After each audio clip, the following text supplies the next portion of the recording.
मैं आज जद पे हूं तो इतना खुशगुमान न हो, चराग सबके बुझेंगे हवा किसी की नहीं। हम डरे नहीं हैं, हम सिर्फ सरकार से अपील कर रहे हैं कि हमें अपना समझिए, हम आपके अपने हैं, इस देश के नागरिक हैं और आप ताकत में हैं। संख्या बल के आधार पर बिल हो सकता है आप पास करा ले, लेकिन आपको यह बात समझनी पड़ेगी कि हम तो वो तारीख हैं, जहनों में रहना है जिसे, कागजी पुर्जे नहीं जो फाड़ डाले जाएंगे। जिस जमीन पर मैं खड़ा हूं ये मेरी पहचान है।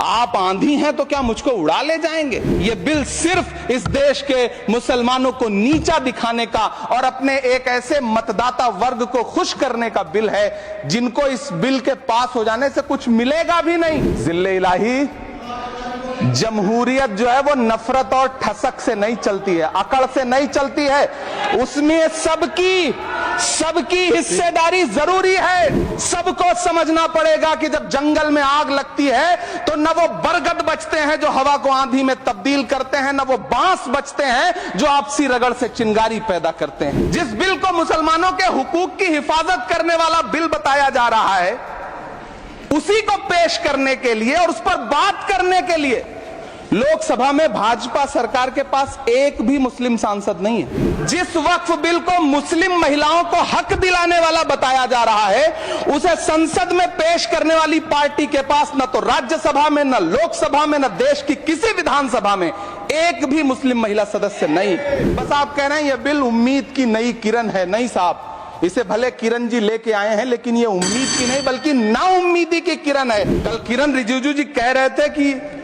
रेलवे की जमीनें देश की जमीनें हैं, डिफेंस की जमीनें देश की जमीनें हैं। हाँ मंत्री जी हैं, बिल्कुल हैं।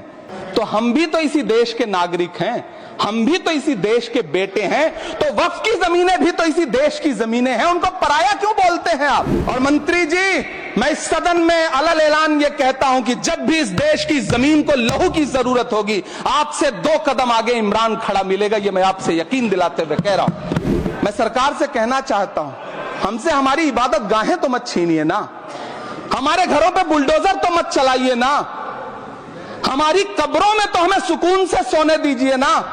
लेकिन डॉक्टर बाबा साहब अंबेडकर के संविधान को हर दिन कुचलने वाली ये सरकार देश के मुसलमानों से नफरत में इतनी अंधी हो गई है कि खुलेआम देश की संसद में देश सरकार के माइनॉरिटी मिनिस्टर साहब और होम मिनिस्टर साहब झूठ बोलते हैं और देश को गुमराह करते हैं। धन्यवाद मोदी जी, क्या बढ़िया सौगातें मोदी दे रहे हैं आप।